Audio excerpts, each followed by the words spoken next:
There is a perfect correlation between the amount of concrete and the amount of tyranny. The best way to fight it is just to make it obsolete. Litter, blaring sirens, street drama, crowded, loud, smelly subway. That was daily life in the big city, and it was generally worth it to me, until it wasn't. COVID lockdowns hit and it all got a lot worse. Vandalism, violence, and bureaucratic tyranny. I escaped with my family to the picket fence suburbs, but what if you want even more freedom? We're joined today by Takota Coen, co-founder and leading mentor of Building Your Homestead. With over 10 years experience consulting on projects as large as 30,000 acres, Takota has helped people from all walks of life escape crowded streets, stifling regulation, and government mismanagement to live their values and build a Bitcoin citadel. Going beyond Bitcoin to give you the insight and skills to escape the fiat matrix, this is Mentor Sessions.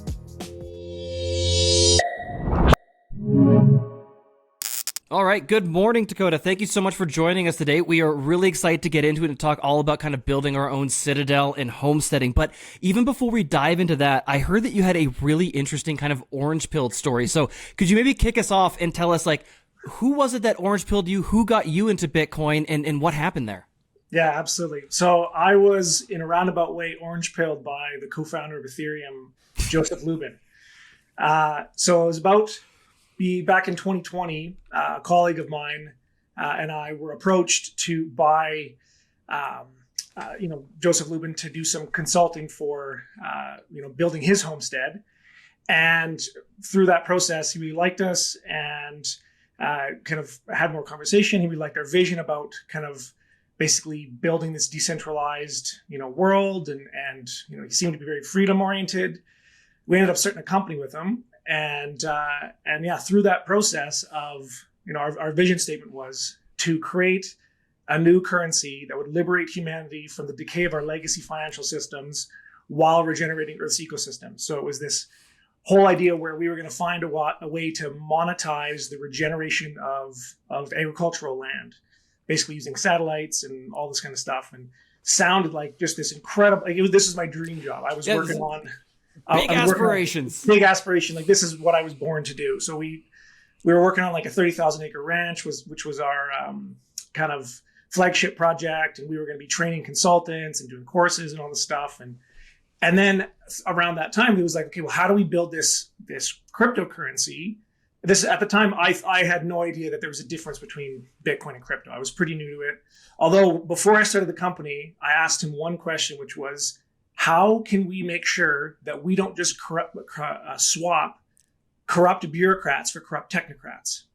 Mm. And so I had no idea what we were going to do, but I knew that from the little bit that I knew about cryptocurrency, that it had the potential to be weaponized. And so, as his response at the time was something like, well, it's, philosophy and just, kind of trust and something. In retrospect, it was what you'd expect from the co-founder of the biggest shitcoin in the world. But anyways, I trusted these guys, moved out. I moved off my farm where I was born and raised and moved out there. I was helping to manage several of their properties. And then when we finally got into the nuts and bolts of it, okay, so what are the rules for this cryptocurrency? How are we going to make it? And I, just thinking through base principles, basically came up with, okay, here's how a currency would have to be to make sure that it was fair and trustless. And again, I'm a dumb farmer. I didn't go to university. I have no understanding, but just I've done enough of sleuthing in the conspiracy world to understand that the Federal Reserve and all these other shitcoins throughout history, how they functioned. And so that I kind of came up with that proposal. Also integrating in how do we actually make sure that farmers are going to be properly incentivized and stuff like that. And then kind of got, approached the board with this proposal and kind of got put into a cupboard and then started asking more questions. And anyways, it went from like, this is my dream job to, in a few months, holy shit, you guys are working for the World Economic Forum to literally build the weaponized financial system that I was nervous about. And anyways, the whole thing blew up. But I am so grateful that I had an opportunity to do that, because that's how I got orange pilled. It sounds like they were so awful to work with. It's like, oh my God, I have to Bitcoin. Bitcoin is the only way. Yeah. Oh my God, that's absolutely incredible. Who would have thought too, right? And then now be in this position. Well, that's fascinating. That's awesome. So then moving along, but that's incredible. and I still don't even know what to say. That's Joseph Lubin. All right. So for someone that maybe is curious about homesteading, they've seen maybe some of your work, or they've had this vision, right? They want to escape the urban cage. They want to get out of the concrete jungle. They want to have a better, more meaningful life and have more control over their life too. Because I think that's a big aspect for people, is it's not even necessarily getting away from urban setters, even so much as just having more autonomy over your life as a whole. So yeah, I'm curious, from the people that you work with, maybe you've had some stories or experiences of like, why are people pursuing homesteading? Yeah, I mean, in a nutshell, there is a perfect correlation between the amount of concrete or asphalt in a given area and the amount of tyranny, like 100% correlation. Yep. And so, bureaucrats or these looters, they need their tax cattle in a nice, easily manageable space where they don't have options. The power, the water, all of the utilities, the food, everything can be just metered out and controlled. And so at a certain point, everyone bumps up against, they get red pilled, or they see what's kind of behind the matrix. And whether that's not being able to raise chickens in your backyard or plant fruit trees. I know we were talking before we got online, Ethan, you can't even plant a fruit tree in your yard.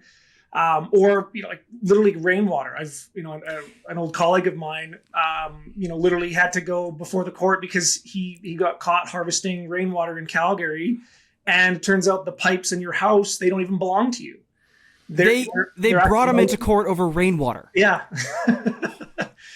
And so it varies all over the world, but there's again, the more concrete, the more tyranny.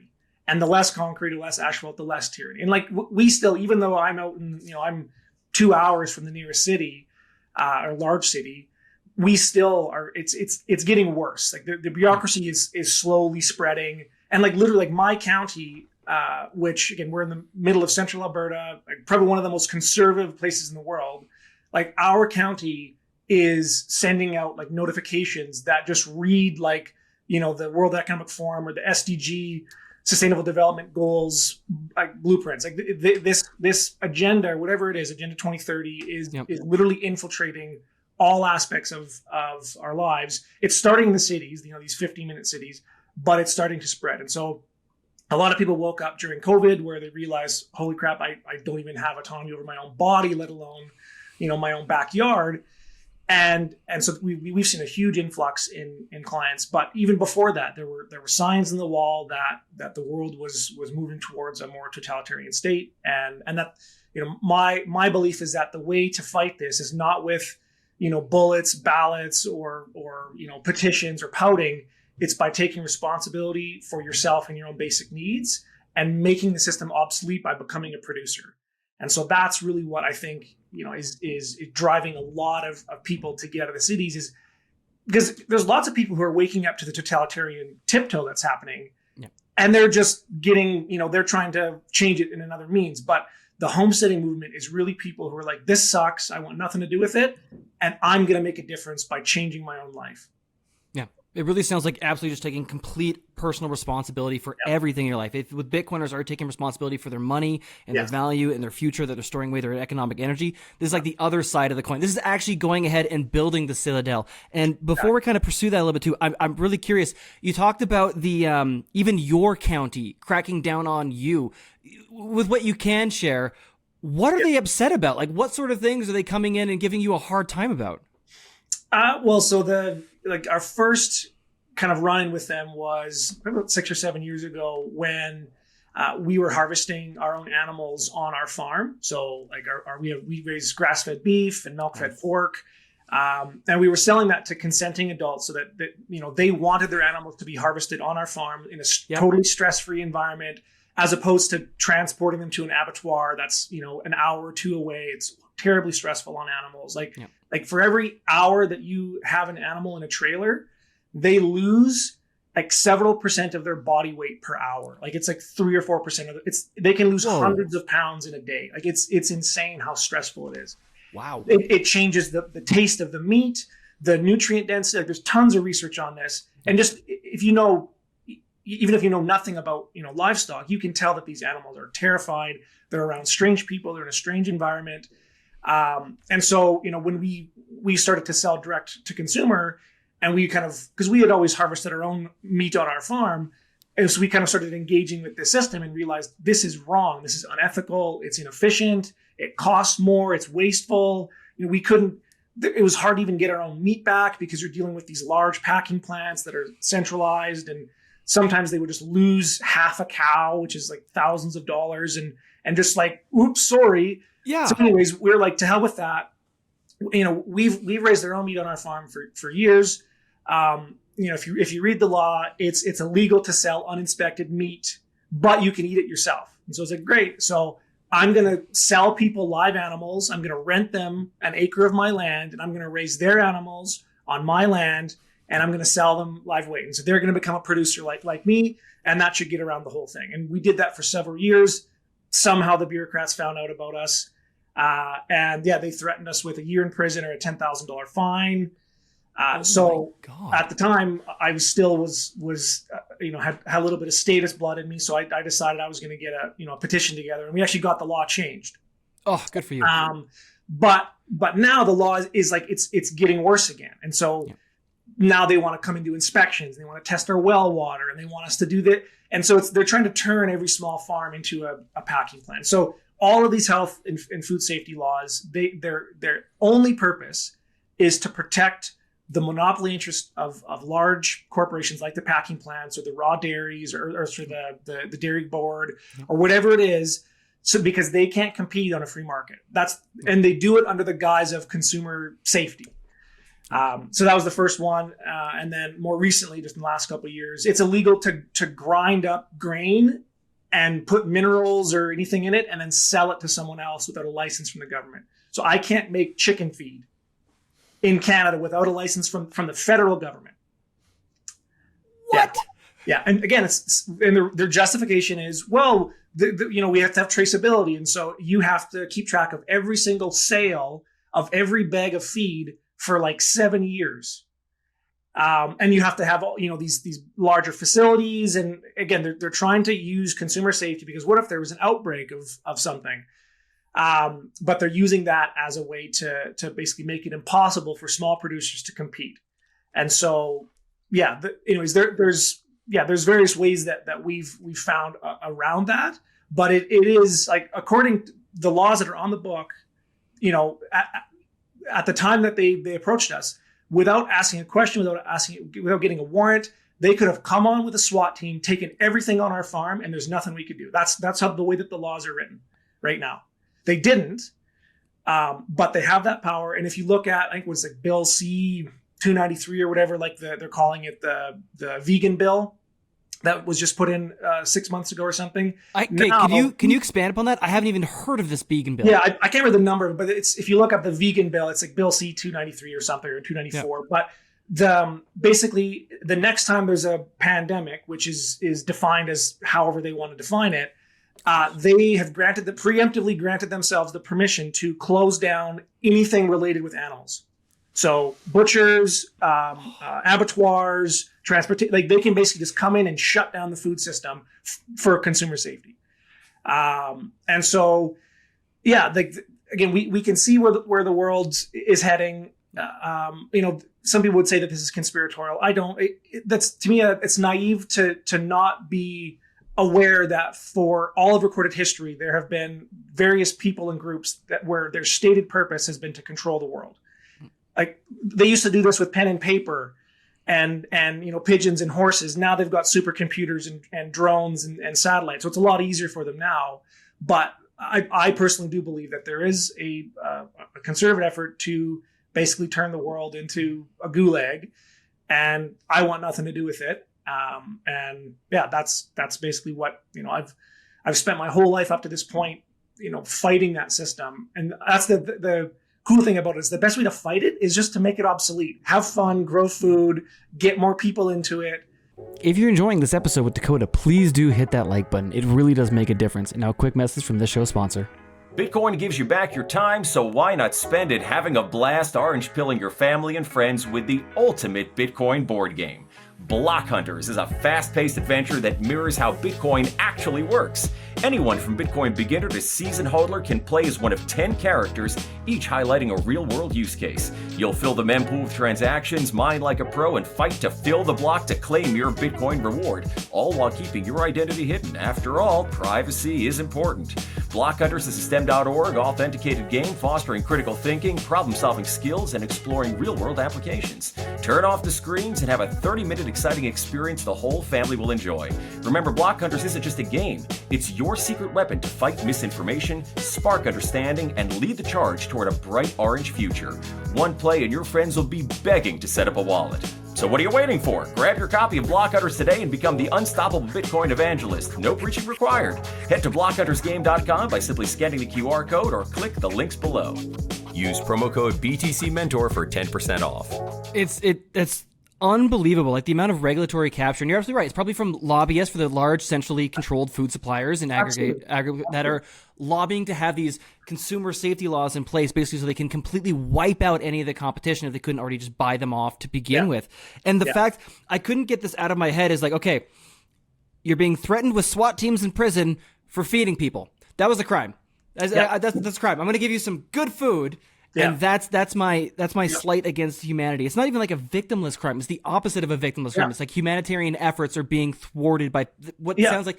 And you're right. It's this creeping totalitarianism, and it's this Malthusian cult that also is just pushing forward that like there's too many humans, there's too much energy. It's just absolutely. I could rant for hours. Gary, I'm curious if you have any initial thoughts on this. I mean, my initial thoughts are, you're among friends here, Takota. I mean, I think we all sort of agree with this, and I mean, your kind of pussy communist thing aside by going to try to work with the state. I'm not, whatever. We'll put that aside for a moment. I learned my lesson. I'm not doing that anymore. And I do appreciate what you're doing with homesteading and trying to get out. You're trying to get out from under the yoke of the state by just kind of moving away, moving out of the system. Yeah. I'm with you, and if I weren't such a lazy man myself, I'd be down with it too. I guess what I'm wondering is, I'm going to play devil's advocate for a moment here. Is there a long-term solution? And I say that because I do think you're right, and you put it very well, better than I had ever thought about. The more concrete, the more tyranny, and that's what it comes down to. And I've seen studies like this before where, the more dense population of people, the more concentrated it is, the more laws you have, the less freedom you have, and it changes voting patterns. And that seems to be the one big thing, even more than necessarily, at least in North America, more than necessarily religion or ethnicity. It's just the more dense the population is, the more voting changes one direction or the other. But I guess to play devil's advocate, all right, we go and do the thing. We go do the homestead. We move out to the countryside or wherever, and we have much more freedom. Yes. 10, 20, 30 years down the line, my son, his son, are we just back again where we started as more population comes in? And is there a long-term solution? And if so, what is it? I don't know. Absolutely. Fantastic question. Because so like my like great-great-grandparents, came over on a sailboat in the early 1900s. And like I literally have a picture of them living like a few miles away from where I am right now, in like a hole in the ground dug into the side of a hill with like their 10 possessions with them. And so like they left Europe because of the same, tyranny that was going on there, and the religious persecution and the just insane tax. Like they had taxes on windows. They had taxes on if you had a beard or if you were a certain, ethnicity, you had to pay for. It's just insane. Like all of history has been this progressive step towards more totalitarianism. And so, yes, you're absolutely right. We keep making this mistake where, we try to run away from tyranny. But ironically, those same people that fled to North America, what did they do? They created they brought the same ideologies with them. Now it was like, well, in our region, only Protestants are allowed, or only these people, and we're gonna, tax farm them, or if you're a different color than us, you have to pick our cotton, or whatever it is. And so I think that the shift that's the new revolution is the internet. It's the age of information, and I think people are starting to realize that in the same way that it used to be, or at one point, if you were to say, I don't think we should have a king, people would have thought, well, you're crazy. There has to be a king, because who's going to, how's God going to talk to one guy and tell us all what to do? Yeah. You'd have been insane. I think we're moving to a stage where the idea that certain people or certain groups of people, by spinning around in a circle 3 times and holding a golden staff and or putting a sword on, that by doing some ritual, they can give themselves rights that no one else has. I think very soon people are going to realize that's an insane idea. It's outdated. We don't live in caves anymore. We're not thinking that the weather can be manipulated by prayer. It can be manipulated, but by other things. And so I think that's what's going to change now. So yes, you're absolutely right. Us running out to the countryside is not going to change anything. I really do think that this is there needs to be a new renaissance. That and I think Bitcoin, a lot of the information that is just embedded in the Bitcoin ideology and the Bitcoin community is the hallmark of that. But yes, the one thing that Bitcoin doesn't solve, it fixes a lot of things, but it doesn't solve the political myth that certain people have the right to rule others. So I'm an anarchist or a voluntarist.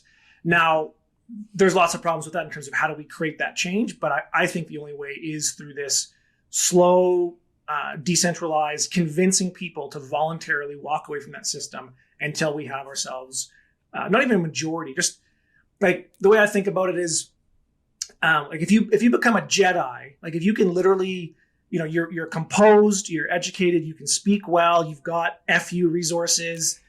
One Jedi is worth, thousands of droids or these NPC characters, and you can see it. Like, if you're there's a great book called Never Split the Difference, and he's a 25-year-old or 25-year FBI hostage negotiator, and that guy goes through tactics where he's literally talking to terrorists, people who are raping, murdering, cutting people's heads off, and through basically becoming a Jedi and just learning how to communicate with people, he's getting these guys to turn themselves in. And so I truly believe that the way out of this is this kind of renaissance where people become, my goal is, rich, regulated, ripped, well-read, and then reproducing. Nice. And yes. And when we do that, it's only a matter of time before things start to shift. No, I completely agree. And what you hit on is the idea that it doesn't take a majority to move the needle. It just takes even a small plurality. It's an informed minority, right? Yeah. And even just going back to that Pareto distribution, the people that are going to have more influence over their community, especially if you look at something like a Bitcoin standard, are going to be the producers, right? Yeah. So if you want good beef and good milk and you need some good chicken feed and you're coming to Takota and he's telling you basically the rules for how we're going to compose ourselves and you're going to pay him in Bitcoin, then that's going to move the majority of people, because ultimately it's the voluntarism lines up with everybody's self-interest, right? Yeah.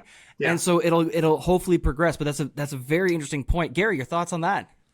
No, I mean, it all sounds great. I really hope that is the way it is. I don't know. I think being a student of history is important, and I've no doubt that you're a student of history. I've just seen people in my own personal life who identify themselves as I'm libertarian, I'm for freedom, and then, the second there's the possibility of a pandemic or a disease, I know, all of a sudden that goes out the window, lizard brain takes over, and wait a minute, I thought we were with the thing, and now you're not. It's soul crushing. And so this is where like just education and getting people to really understand, no matter what comes through those gates, we have to hold to these, whether it's asteroids or aliens or, space aids or whatever it is. Space says it's tough, man. That's a tough one. There is never yes, there are risks in the real world, but us giving rights to certain people that no one else has can only make things worse.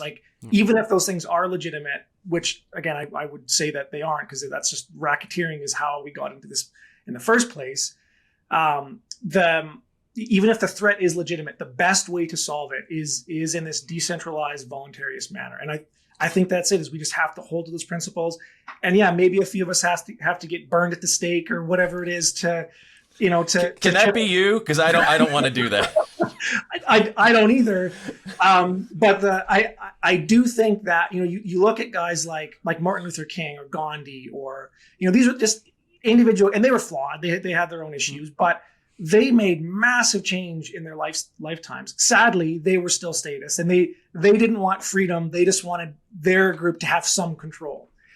And so all we have to do is just like take a lot of their tactics that worked, combine it with this very logical, common sense principle that, don't hurt people, don't take their stuff, no matter what.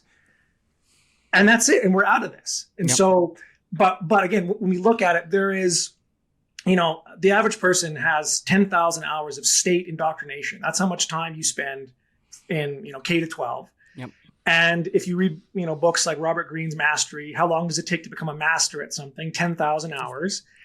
And so, we have our work cut out for us, but I still think so one of my favorite authors is Ayn Rand. She wrote Atlas Shrugged and many other incredible. There, yes. Where do I get one of those cups, sir? I have a second one if you want me to mail it to you. Please do. I don't know if you can see it. I guess it's cut out, but there's Atlas Shrugged is on the front and center on the back there. Our company used to be called Building Your Gulch. Before Nice. Of course it was. I was waiting for that. No one knew what building a gulch was, so we had to change it. But anyways, she had this saying that one reason is better than 10 insults, and I would add to that and say, and one question is better than 10 reasons.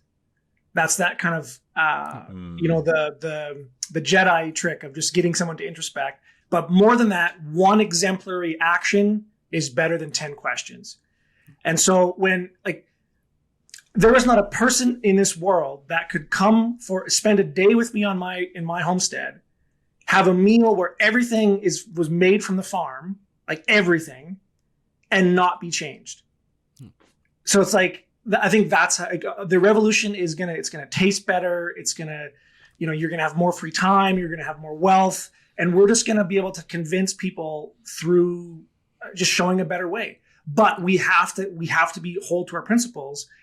And sadly, I'm sure you guys are in the same. I was just devastated with this last, selection run in the States, where just how many titans in the Bitcoin space seemingly just forgot their principles, and that Bitcoin is basically the best thing I've seen on Bitcoin was, we need to stop asking the question, will governments continue to allow Bitcoin to exist? And we need to start asking the question, will Bitcoin allow governments to exist? And now it was, how do we get the Bitcoin strategic reserve, and just forgetting all the whole purpose behind it. And so, but regardless, I think it's still fantastic because great, we have another 4 years, and they're already showing within the first month, it was clear that everyone got rug pulled and you can't trust the state. And so they are their own worst enemy. Evil has the seeds within it, or seeds of destruction within it. We just need to hold to our principles, and it's only a matter of time before people are going to join us. And the flip side of that is, I call this my, basically there's no downside. If you look at I can't remember what's the triangle for the religious thing of does God exist or does God not exist? I don't know this. Yeah. There's I can't remember the name of it. Anyways, it's basically it was a reason for why you should believe in God, and it's because, well, if he does exist and you believe in him, you go to heaven. But if he doesn't exist, basically there's no downside. Now, I'm not a religious person, but it's an interesting. C.S. Lewis? No, I can't remember. No, anyway, but I feel like there's a theoretical question. I never knew about a triangle, but you're only hurting yourself if you don't believe in God. It was something like that. Yeah, and I'm an atheist myself, so just full disclosure. And I think Christopher Hitchens destroyed that myth where basically it's well, if God doesn't exist, or if God does exist, I can at least claim you didn't show me enough evidence. Versus to believe in something out of fear is far worse. But anyways, Pascal's wager, I believe. Pascal's wager. There That's we what go. it's called. Thank you, Gary. Yeah. That's it. I'm done. You guys get the rest of the podcast. So I call it the permaculture wager, the homesteading wager, which is so what happens if you had a crystal ball and you can look into the future and nothing you did made a goddamn difference? There was an asteroid or space AIDS or something was going to come in and wipe us all out. What's the one thing that you can do that will benefit you no matter what happens? And it's homesteading. It's taking responsibility. It's living a good life, becoming a producer. And even if, the statists overrun us or China invades or whatever, there are certain things that are outside of our control. But the one thing that I keep coming back to that solves all the world's problems and that even if it makes no difference whatsoever, I would want to do anyways, always comes back to homesteading, just taking personal responsibility, becoming a producer.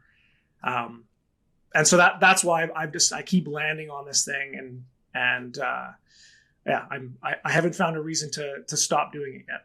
No, it's a beautiful sentiment, because you're absolutely right. Because it's a sense that, like, even though you might lose, that doesn't mean that you shouldn't try. Like, it's the same argument, like, well, if we get rid of the state and we have a nice voluntary society, eventually the biggest game will just take over and then become a state again. It's like, but we have that right now. Yeah. So there's nothing to lose by trying to minimize, shrink, or even possibly completely get rid of it. And then even going back to the, like, it's just it's wonderful, simple kindergarten logic too. It's like, can we just have, like, don't hit people and don't take their stuff?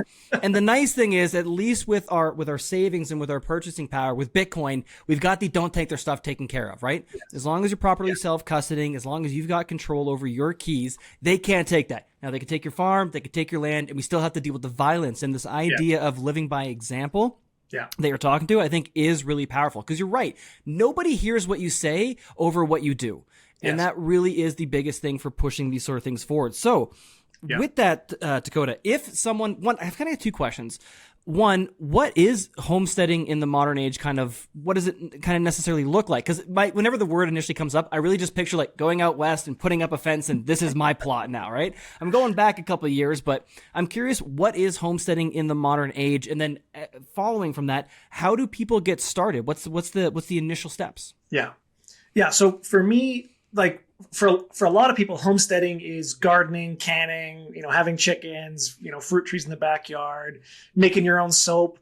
To me, that's not, like, that can be part of homesteading, but it's not what it is for me. So homesteading is, a homestead is defined as a plot of land, doesn't matter the size, but a plot of land that's for the purpose of maintaining a family. Okay. That's what a homestead is. So you could do this in an urban environment. We've already talked about why you might not want to do that, because and I wanted to actually come back to that. The reason why there's a perfect correlation between concrete and tyranny is because of the network effect. Like, the more people, like you said, the more population density you have, the larger the network. And so the more incentive there is for someone to come and co-opt hijack the network, right? And so this is why we have to get the F out of the cities, is because it's this giant bait that's just waiting for someone to come and take. All the infrastructure is there, and also the way their cities are designed, like, they're really unworkable. And so, it's not to say that we won't have cities or communities in my utopian ideal of the future, but they're not going to look like the cities of today, with these just fiat skyscrapers that take $1 million a year in AC budget, air conditioning budget, just to keep them operational. Otherwise, it'd be inhabitable. Like, we can design our buildings and our infrastructure way more efficiently. Homesteading to me is more about this philosophy of personal responsibility, freedom, productivity, and that really is what drove homesteaders in the past, was to get away from the tyranny, go out west. But they brought some of these ideologies with them that corrupted wherever they went. And so that's really what homesteading is for me, is how do the new frontier, there's nowhere else we can run. We can't fight these people. They can literally control the weather and have satellites that can stop your heart from space. And, they have, basically voice of God technology. You think these are all conspiracy theories. You can literally look them up. They're all, like, on the books. I've learned better than to doubt things. Let's just wait a couple months at this point. Exactly.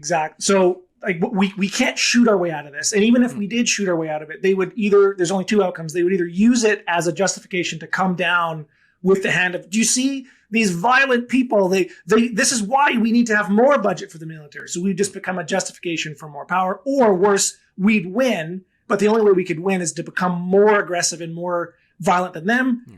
Network effects take over. All it takes is one guy. So we can't fight our way out of this. We can't vote our way out of it. There's nowhere left to run on the planet. The only option is to become basically Jedis and just withdraw from the system and, try to build a better life.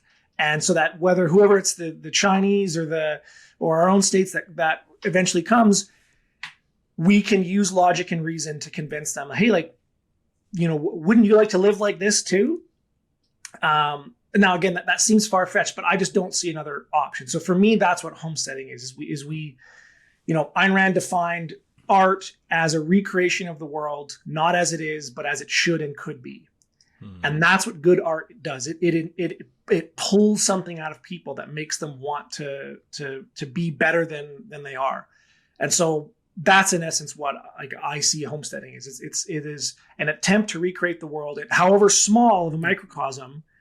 So like the way that I manage my animals and the way that I interact with my ecosystem is not as a dictator where I'm going around and locking animals up and hurting them if they don't obey me and poisoning things. It's like that's what modern agriculture is. It's this fight to solve two problems. How do I kill this thing that wants to live, and how do I keep this thing alive that wants to die? That's what industrial agriculture is. On our farm, we partner with natural ecosystems. Every animal on my farm is treated in such a way that if the roles were reversed, I would rather live as an animal on my farm than as an animal in the wild. That's my metric for care of every organism on my farm. And so when people come to our farm, it's a microcosm of the world that I would like to see this larger in a larger state. And so people they see that. Like I've had truck drivers that probably can't even read or write when they're dropping a load, and they get out and, wow, this is really nice here. What do you guys do? They can just feel the difference of it. And so that's to me what homesteading is. So yeah, it is, you can do that through canning and gardening and fruit trees, but you can also do that in an apartment in downtown Calgary with, maybe a couple of plants in your south-facing window, but you just have that ideology. Even if you don't have the plants, you can be coding and working on, BIPs for the network that embody this kind of philosophy of freedom and abundance and productivity. So yeah, that's to me what this new homesteading movement is all about. And I think it's actually really dangerous. A lot of the modern homesteading is driven towards like self-sufficiency, where people are like trying to get back to the Stone Age, where like we do everything ourselves, and it's ridiculous. It's completely unsustainable. It's a terrible quality of life. I don't want to live like a serf where I have to make my own clothes. And I think specialization, the division of labor, technology, I'm not a Luddite by any means. And so there's a lot of the homesteading space where it's just these influencers that have hundreds of thousands, that have a cabin up in the Yukon and that's to me, it's interesting. Maybe there's some things we can learn from that, but yeah, that's not what I mean when I talk about homesteading. So you're fine with somebody trying to pursue this philosophically within an urban space. It's just you tend to be away from urban spaces simply because of the fact that it's just much harder to do. There's much more state oppression in urban space. It's just really hard. Yeah. And I mean, not even that, like, it's just, it's so expensive to live in the city. Like it, and yeah, the quality of life is hard, and they're going to keep jacking up those prices. And yeah, there's downsides if you have to shovel your own, driveway in the countryside and deal with your own garbage. But that actually changes the way you live, and now you don't produce as much garbage because you got to deal with it. And so yeah, I do think people are going to tend to want to get out of the cities, but like, why not buy a small or get a bunch of people to get together in these small hamlets that are all over the countryside and kind of take over a little town, or not take over, but, get in there and still work as a community where everyone still has their own private property. Maybe you're next to a farm that's actually producing something. And this is what our ultimate dream with our company, Building Your Homestead, is. We want to literally design these citadels where it's essentially like a large farm with, these, like a community around it, or some, manufacturing or industry where, again, not everyone should farm. Everyone should garden. Everyone should try to grow something, because I think it's just changes who you are as a person. But, we still need to have the economies of scale and all those things. Yeah, I was going to ask about that because I was looking through your website and I'm seeing these amazing, beautiful, locations where people have their home and their farm, they raise their animals, and you have your rainwater. It looks gorgeous. Yeah. And I'm glad that you're saying like, hey, listen, we still understand specialization, economies of scale, like the idea of one person doing all of these different jobs is a little, I don't want to say crazy, but it is a lot, because I was thinking to myself, I mentioned earlier how lazy I am. I mean, listen, my day job is an actor. I've managed to skate by life by just saying words other people write. It's been great so far. You should try it. Every day is a Saturday. It's wonderful. That said, I wonder for somebody like myself, where would I even begin? How long would this take me to learn how to do all these things? And how does your company help with that? Yeah. Well, I mean, first off, like, we still need actors. Nobody needs actors. I don't even need actors. Gary, when Bitcoin's at $1 million, I'm still going to need entertainment. That's right. Yeah. Thanks, baby. I mean, it like that, and I think that's the key piece is when people think of this homesteading, it's like, well, I have to again do everything myself and be totally self-sufficient. It's like, no, one of my biggest things is I say you specialize before you diversify. So I do think that people should have more than one skill set, just for lots of reasons. Quality of life, it's fun, and you start to when you start to combine different skill sets, you come up with these emergent properties or technologies or ideas that no one's ever thought of before. So there's many reasons for why you shouldn't just only screw this bolt into this car for 25 years. But we still will have people who are that specialized for certain things. But once you're really good at that and you're making money, don't pay that money to the government in taxes. Start a business where you can basically funnel the profits of one enterprise into the startup of the next one, and just keep doing that.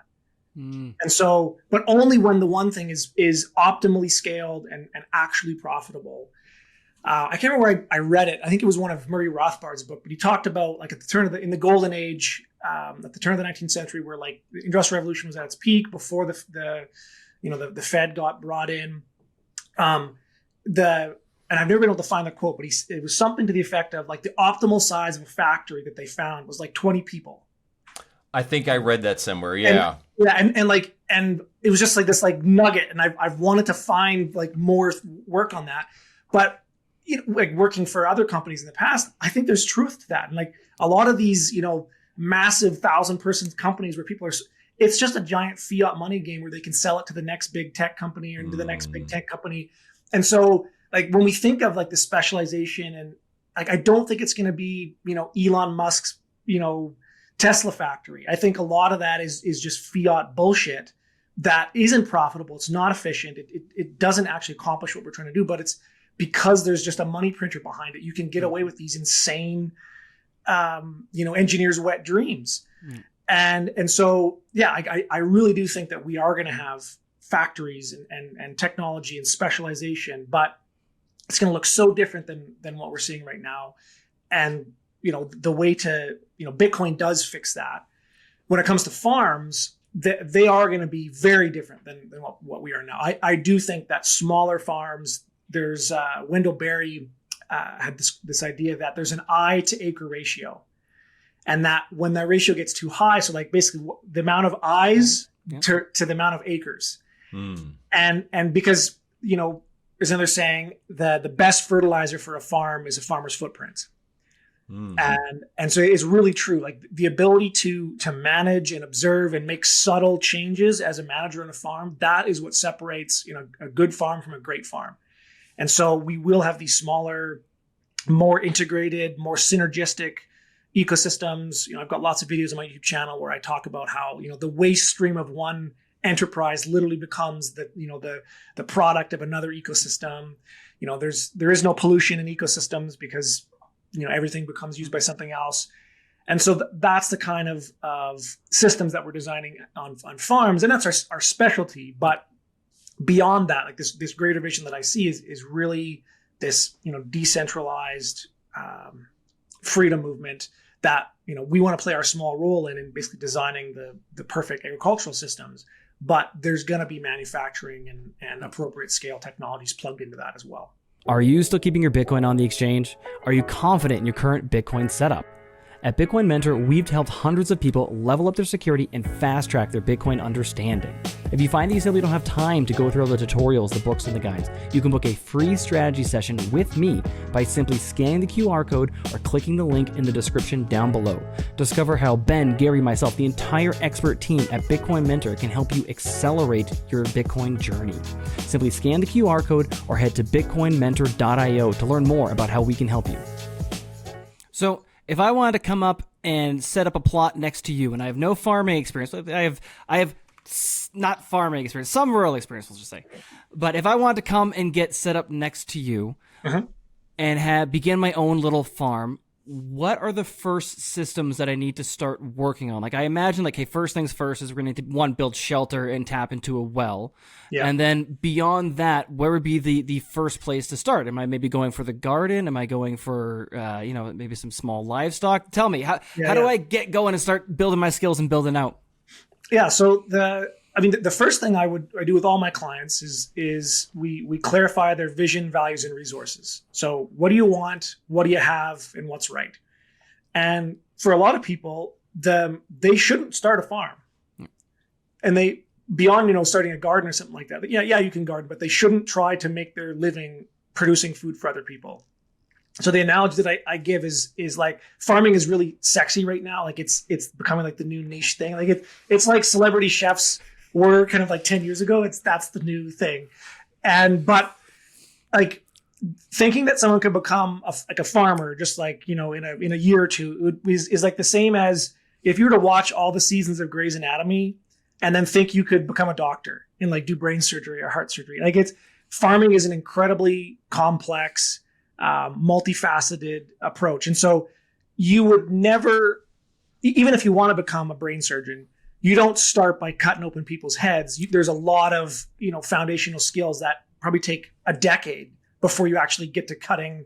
First you got to cut up dead rats and then maybe live rats and, you slowly progress towards that. But I think, so farming is a lot of the same is if your goal is to make a full-time living farming, and for some people that makes sense, then yeah, it's going to be probably a 5-year transition from whatever skill set you're at to get into that, just like any business. So which is why I say you should specialize before you diversify. So don't drop whatever skill set you already have that you've already spent a lifetime doing. Gary's an actor, Nathan, it sounds like you've got a lot of tech skills. Those are incredibly, valuable. I'm working with a woman right now in the States who's designing my new farm website, and she's an absolute genius. But she specializes in like building freedom farm websites. And so how can you apply the skills that you've already got, even if you're a bookkeeper in, working for some kind of statist organization or whatever. I guarantee you there's skill sets that you can transfer over, start a business there, and then once that's profitable, you start to branch out.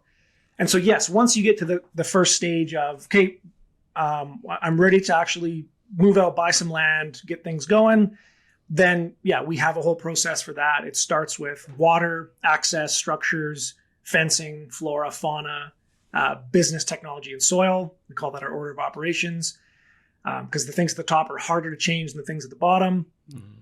And so, yeah, we generally focus on all those things. But of course, there's exceptions to that where, say you wanted to, you buy a raw piece of land, there's no house, there's no nothing on it. You want to keep your house in the city. I have clients who are doing this, and they're working their fiat job as a sole proprietor, and they've started some kind of a farm business. And basically, as they make money at their fiat job, they're able to offset their tax burden by starting the next business, even though they don't live on the farm, because they're developing infrastructure, they've got a business plan, and they're literally building a homestead with money that would have otherwise been stolen from them. That's cool. That's pretty sweet. But you can do the same thing if you're work on spreadsheets right now and you want to go to becoming a tradesman and a plumber. You can do the same thing. You can slowly start to cash flow that business through the profits of your own. I run multiple businesses through my person, and one of the reasons for that is because it allows me to do this very flexible, tax management. So I don't pay taxes, even though I'm doing everything. Oh, it's glorious. It's glory. But part of that is a quality of, is I don't live a high rolling lifestyle. I don't do a lot of recreational things. All I do is work, but my work is what I do, is what I love. And so I'm able to write everything off completely legally. And I just keep building these enterprises, and it's so much fun. So that, I guess that's kind of a long answer for your question, but it really depends on, again, what you want, what you have, and not just your tangible material capital. It's your experiential capital. It's your intellectual capital. It's your spiritual capital. Farming is a very physically demanding enterprise. And if you aren't in good health, you might need to spend a couple of years investing in your health, whether that's building up your physical strength or fixing diet or stuff like that. But it's totally doable. Some of I would say the worst farmers I've ever encountered come from the city, but the best farmers come from the city too, because they don't have any bad habits. Right. And so when you don't come in with, oh, well, this is the way you raise cows, because that's the way that my daddy did, my granddaddy. And, it's like, you can just come at it from a clean slate. What's the best way to raise livestock? And you just start from those first principles. But like I said, a lot of people come from the city with these rose-colored glasses. They've watched all of Joel Salatin's videos and read all of his books, and they think they can just jump into it and be a profitable farmer, and they just get creamed. And so, yeah, you have to go slow and be methodical and get your diploma in the School of Hard Knocks. But again, there's a way to do that deliberately, where, like, I have a budget every year for research. And the purpose is to do what's the craziest thing that, if it works, it would change my life. But if it doesn't, whatever, I just paid $10,000 less to the government. I don't care. Like, that's a business expense, and everyone's threshold's going to be different for that. But it's really fun once you've got a profitable enterprise, and whether that's a fiat job or raising pigs or whatever it is, or starting with smaller animals first. Once that's profitable, your freedom just goes up exponentially, because you can now start to cash flow your own enterprises and do all kinds of crazy stuff like that. So I'm curious, and it might not be doable, but with the kind of economies of scale that are in play with farming as well too, is it possible to, even if you want to pursue it, but you didn't want to pursue, maybe you still work the fiat job, but you didn't want to pursue farming for productive and for business purposes, is there some livestock that actually does make sense that you could have like a few on site that would be just for family purposes? Like, so for example, would it ever make sense if I had a small little plot of land to just buy like a steer or two from you each year, and then I'll just let them fatten up on my land and then go ahead and take care of it afterwards? Potentially, but the problem is, like, just the amount of capital required to have that steer. You got to have perimeter fencing, and again, you can do it on the cheap, and there's lots of people that are doing that. But what they don't show you in those YouTube videos is when that cow gets out and they have to chase it, all night, and the cow's freaking stressed out of its mind. Like, I've also had lots of clients that don't take my advice, where it's like, do not get any animals until you have perimeter fence around your entire property that's bomb proof. Because if they do get out of wherever their temporary enclosure is, it's a nightmare. So, I would say that there is a threshold for something like that. I think that's where I say not everyone should farm, but everyone should garden. Like, the amount of income that you can generate on it's like a 25 by 30 inch bed. I know farmers that are netting like $500 to $1,000 on a 30 inch wide by 20 foot or 50 foot wide bed when they're selling it to market. Now, you're not going to be growing that much lettuce, but to offset your vegetables, 100%. Gardening is, there's no more profitable thing you could do in your own backyard, and also it's the most nutrient dense way to get vegetables if you're going to eat them. If you're going to eat them, yeah. What about eggs? Eggs, there are ways you could do that on the that are less expensive. Of course, there's a joke like the homesteader space where it's like they got sick of buying $10 dozen eggs, and so they started buying $1,000 dozen. But the problem with that is they're only looking at the cost of the eggs. They're not looking at like for every pound of, if you feed your chickens a pound of grain, they produce a pound of fertilizer. And to buy fertilizer, which you need to garden, costs less than the chicken, or costs more than the chicken feed. And so you start to get these synergistic effects when you design the ecosystem right, where you get 1 + 1 = 10, because those chickens are providing fertilizer, providing eggs, they are eating your food scraps, they're, helping clean up pests around the yard. And a lot of my clients in the States have terrible tick problems, where they can't even go outside because they're afraid they're going to get, just swamped by these ticks. They can, a few chickens can, turn over like a cubic meter of compost, and they can eat weeds and bug, all kinds of stuff. And so when you start to factor all that in, and you buy good infrastructure that, isn't made of duct tape and pallets, that actually will last a long time. Yeah, you can amortize that over 10 or 15 years, and it actually pays for itself for some of that infrastructure. But for cows, I think there is a certain economy of scale with that. So yeah, smaller animals, chickens, rabbits, maybe some ducks. Like I know a lady who keeps bees in Calgary, and she has the most phenomenal honey because she keeps her bees at the center of the city where they can't get out to the industrial egg land on the periphery. And so there's no canola in the honey. So it's phenomenal. Oh, interesting. Yeah. So she's keeping bees like on top of buildings. She'll go to like restaurants or like kind of hipster businesses and basically keep a beehive up there. Can I put a box on your roof? Yeah. It's called Apiaries and Bees for Communities right in Calgary. She's a wonderful lady. That's interesting because it'd be mostly planted flowers in the area as well too, which would have an impact on the flavor. Yeah. It's glorious honey. It's pretty much the only honey that I'll buy that's made in Alberta, because any honey anywhere else is just canola, which is terrible honey. Yeah. You were talking about how one thing feeds into the other. The chickens eat grain, they produce fertilizer, which is going to be cheaper than the fertilizer you buy. And there's these sort of like network effects all throughout.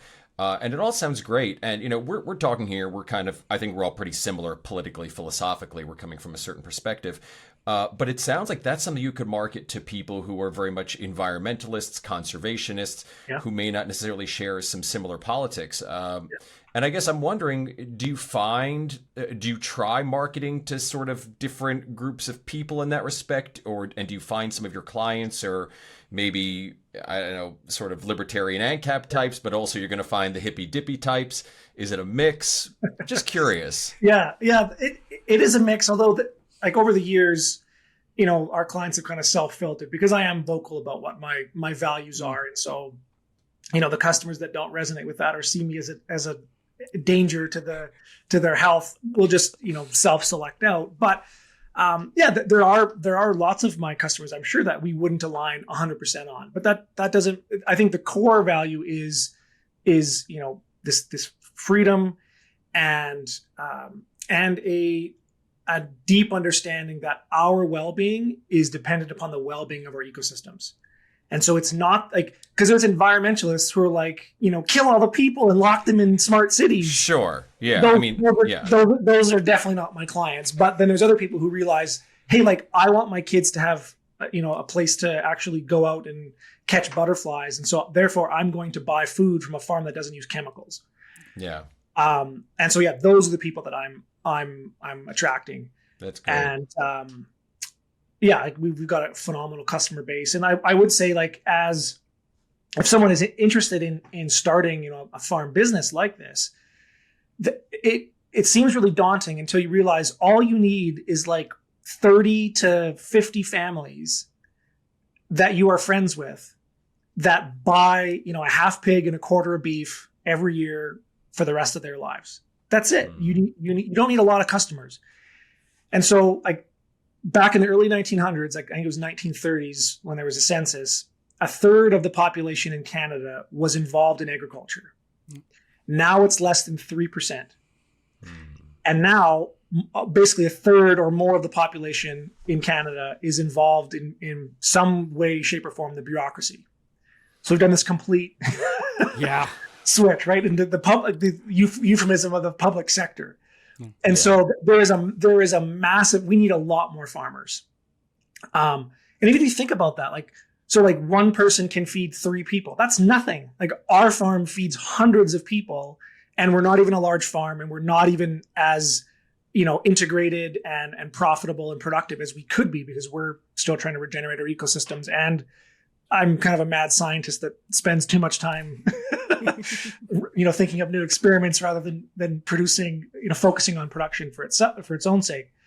But yeah, there are ways that you can be profitable as a small farm if that's what you want to do. But again, maybe you shouldn't do that. Maybe it actually is more profitable for you to get out of the city, get a small homestead, do the low hanging fruit, and then still buy your beef and your pork and your larger things from someone else. But start an orchard, harvest your own fruit.